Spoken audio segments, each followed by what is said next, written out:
Today I'm going to share a few things that came up during the Great Rub-Off class I taught for the Chicago ASG this past weekend. There are a few things that came up that were not in my Great Rub-Off book, so I was busy showing examples of how to deal with certain instances, and I want to share them here so they're available for everybody. So if you already own my Great Rub-Off workbook, this is a nice companion video to go with it, so just save it for future viewing.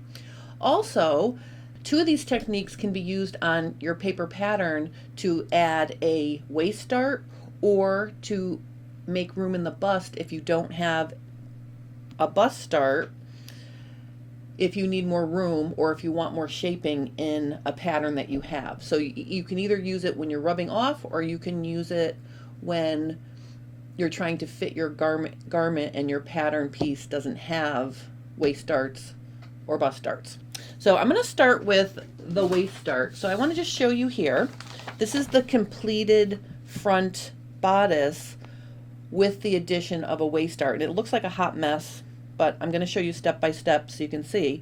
Essentially, if you're rubbing off or cloning or copying a garment that has a waist dart and you're capturing the detail from the surface, the dart is already closed. So unless you unstitch it and get it to lay flat, that dart intake is not part of your rub off or your traced pattern.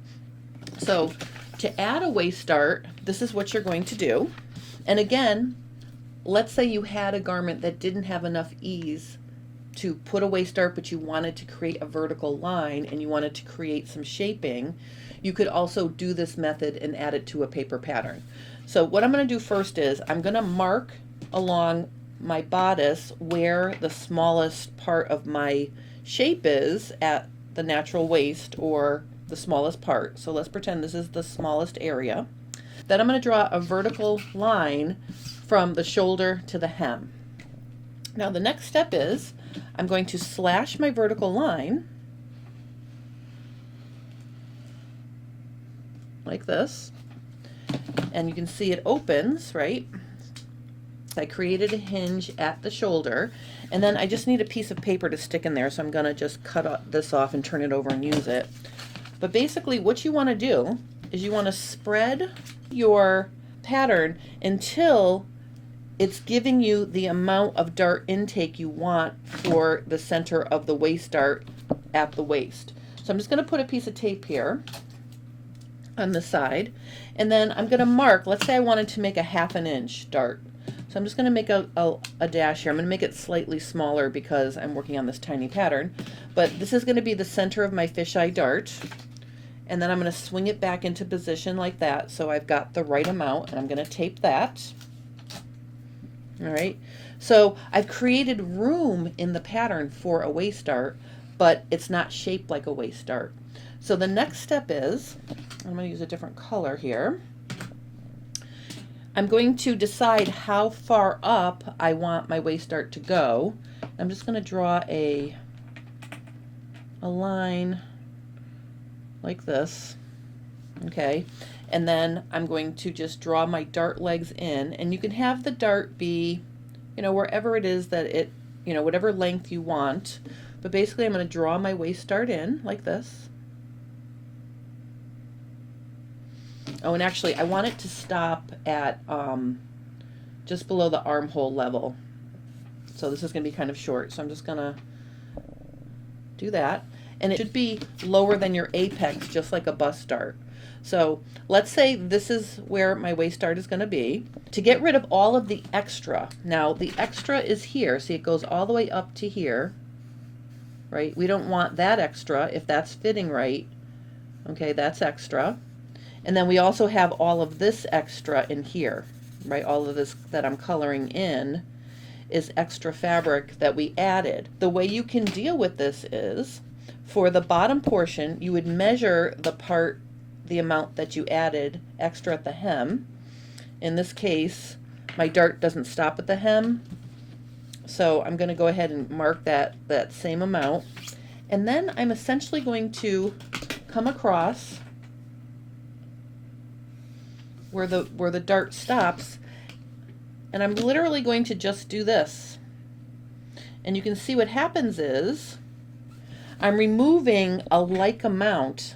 This amount that I'm removing is similar to the extra fabric around that waist dart.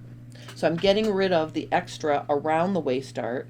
And then from the armhole up, what I can do is I can start here and I can measure what I added here. So let's say it's about this much from here to here, right? And then from here to here it's a little bit less, and by the time I get to here it's 0. I'm going to dash in basically the amount of what I added here along the armhole, and then I'm going to cut it off. So if I cut this off, that's essentially getting rid of or putting back the original measurement here. And then if I cut this off, it's going to get rid of the extra fabric that we added to spread it to create the waist dart. So now I've got a waist dart and I've maintained the measurement approximately. The one thing you might want to check is walk your sleeve and just make sure the ease didn't change significantly, because when you dig in deeper in the armhole here, the front armhole might be a little bit longer now, so you may need to add just a tad more ease to your sleeve cap, but it shouldn't be super significant because you're only doing a tiny little bit to get rid of that little bit there. So that's how you add a waist dart to a pattern that does not have one, or if you're rubbing off a garment and you want to get that shaping, that's how you would add it into your rub off pattern. The next thing I want to show you is if you're working on a garment, and this could be a rub off that you've rubbed off, or it could just be a knit pattern that you have that you need more room in your bust. This is the way you would deal with that. And again, this looks like a hot mess, so I'm going to show you how to do it start to finish. Get that out of the way. So essentially the first thing you're going to do is measure down from your shoulder to where your apex is. That's where you're going to create the extra ease. Now this is different than if you're adding a dart to your pattern. If you're adding a dart to your pattern, you want the dart to be slightly lower and slightly away from the apex. But since we're not adding a dart, we're just adding room where your fullest part is. You just want to find the fullest part. So that's the approximate location of the fullest part. The next thing I'm going to do is draw, I'll use a different color, a horizontal line across, and then a diagonal line up to where the front notch would be on your front armhole. And you're going to make pivots here and here. So the first thing I'm going to do is, also I'm just going to continue my vertical line down, so I'm going to cut them apart separately. So the first thing I'm going to do is I'm going to get my paper ready. Then I'm going to cut out this section towards center front, and I'm going to decide how much room I want to add. And actually, while it's still separated, I'm also going to finish slashing this, and I'm going to create a pivot here. So see, I've got a pivot here to open up this part, and I'm going to put paper under here like this, and I'm just going to tape it on right here for now. And then I'm going to decide how much vertical length I need. Now the way you would tell how much vertical length you need is if you've created a muslin, how much is the front hem picking up? Because if you have a larger bust, the fabric needs to go up and over and back down. That's longer than if you have a smaller bust, it's straighter. A curve is longer than a straight. So just look and see how much your hem is picking up, and that's how much you're going to spread it vertically. So I'm just going to go ahead and say we need, I don't know, this much room, like this. So I'm just going to draw a line here, and then I'm going to tape back. And if you continue your center front edge down like that, that gives you a guide. I'm going to tape this back in place like this. So now you can see I've added some vertical length. Then I'm going to cut through this diagonal and make a pivot as well, because we're going to want to spread that to create more room. So see, I can move this whole thing. Okay, so I'm going to open it up, and this is going to give me horizontal space. So you want to kind of gauge how much room you think you need based on how snug it's fitting. So I'm just going to go ahead and add a little bit there. And then you can see here, I'm going to spread this as well. And what I like to think about when I'm doing this, or what this reminds me of, is if I had a piece of like tissue paper and I pressed myself against it, the paper would tear open to make room to fit my bust. So I almost feel like this is busting open the pattern to fit a bust. Now, what's happening here is, obviously, because I've spread everything, we have all of this that we don't necessarily need down at the hem. So to put this back, I'm going to measure how much I spread. So 1.25 inches. And then I'm going to mark 1.25 inches here. And I'm just going to put that back like this. So I'm essentially putting back the pattern. Now I am taking a little bit away here. You can adjust where you connect that to. So if you feel like you really need a lot of room, you can sort of ease it in like this. But you do want to put the side seam back because you don't need ease here unless you do. So if it's also tight at the hem, this works to also add extra ease through the tummy and hip area as well. But if you don't need it and you're just concentrating on the full bust area, right, you can see that you can put back what you added by just trimming it off the side. All right, so that's how you add room for a full bust if you don't have a bust dart. And again, this could be adding room in a rub off or just on a pattern you're working with. The last thing I want to show you is, and I'm going to take down my little pleated top I'm working on. If you're rubbing off a garment like this and it has pleats, when you go to rub that garment off or copy it, what I would do is I would fold the amount of space the pleats take underneath where they stop and they're released, and I would fold those in and maybe even press them flat so I could draw the side seam in to where it would be if those pleats were sewn all the way down. So this is a little bit hard to visualize on here because I've got all these little pleats, but imagine if, like, let's say this pleat stopped right here. I would just continue to fold it and press it down, okay? So you can add up how much through the top that's being pleated, and you can just maybe combine some of them if they're little. The whole idea is to get the lower part below the sewn down part of the pleat to sort of become the shape it was before the pleats were added. So you would just fold them up or squish it, get it to be like what you think it would be, and I would press that flat. Then you can rub off the front, and now I'm going to show you how to put the pleats in your rub off, because if you're rubbing off a garment from the top, let's say, and you pull it in to get rid of the extra ease in the pleat, you put your paper down on top after you've got everything all nice and organized and straight. You copy the neckline, the shoulder, the side seam, and you end up with a half pattern piece, but there's no pleats in it because they're all sewn down and you've controlled the flare of the pleat below where it's released. Let's pretend this is my rub off for that. What you're going to do is first locate the position on the pattern where the pleats release. So let's say they release right here. Okay.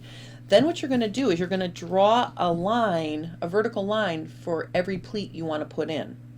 and you can use your original garment to position those. So let's say in this example there were pleats coming off of the shoulder. Let's say, you can see how far apart they are, so you can approximate the position of your pleats. I'm just going to do 3 here to kind of give you a visual. Let's say there's 3 there, and let's say on this particular shirt there is 3 over here as well in the neckline. Okay, and then what happens is the pleats are sewn down here and then they release. The way you add that into a rubbed off pattern, and I would use a piece of, instead of cutting a lot of little strips, I would just get a piece of pattern paper on the ready. So I'm just going to cut this off like this. And then what I'm going to do here is I am going to cut the first one, and I'm going to tape it onto my pattern paper like this. Okay, and then once I have that first piece on, I'm just going to draw a horizontal line onto my pattern paper like this, because I can use this horizontal line to line up all my other pieces. So now what I'm going to do is I'm going to cut out, or before I cut out, I'm going to draw how big the pleat is. So let's say it's this big. Measure the pleat and double it, because it's double when it's sewn down. So that's how much it was when it was spread open. Then I'm going to cut off the next little piece of the pattern, and I'm going to stick it on that line like this. And I'm going to tape that into place. And then I'm going to cut off the next one, and I'm going to put that in place. Oh, first I have to mark the distance of the pleat.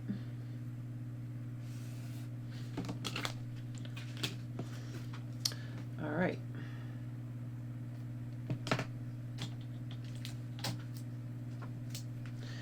Oops. Now see, that's not good. You have to make sure you line it up. I'm being quick here. Let me just get that positioned properly on my line.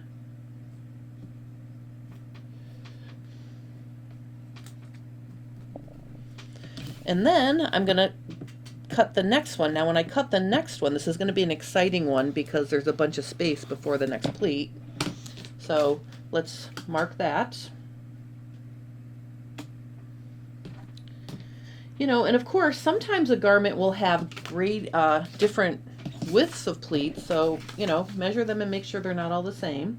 But you can see what's happening here. We're creating a pattern where we can pleat up and then also release the pleats. All right, so let's just get this drawn in. I'm going to pretend the ones under the neckline are a little bit narrower. So we'll make these slightly narrower.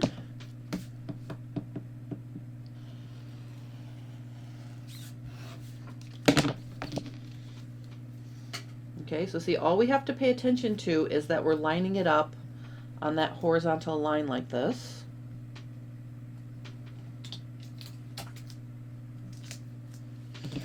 I have one more.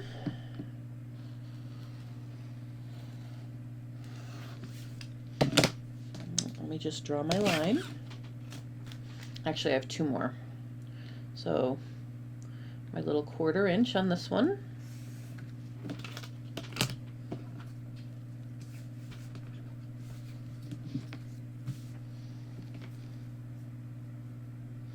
Now, if you're watching me, this is also another way that you could add pleats to an existing pattern that you have that doesn't have pleats. So while I'm sharing this for my rub-off students, this also works if, you just want to add pleats to a pattern. All right, so let me just get this. This one wasn't perfect. I'm just going to tape it down so it looks perfect. You really want to make sure everything is laying flat. I'm not being super careful here, so I'm just going to nail it down with tape like that for this sample. But basically, I'm going to get my last one in there.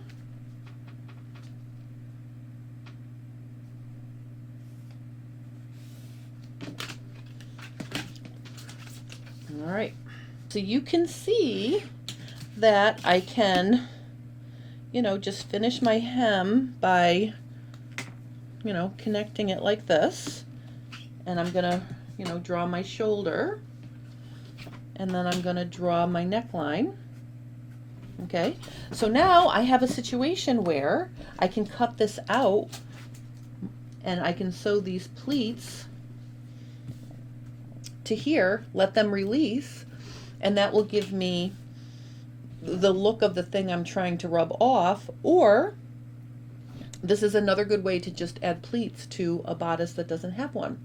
So I think this is kind of fun, and I thought I would share it with everybody. So if you have any questions or comments about adding waist darts, now the waist dart I showed was in the front. You can also add them to your back if you want to. Waist darts are kind of handy because they add a vertical line to your bodice and it's kind of slimming. So, that's how you would add a waist dart.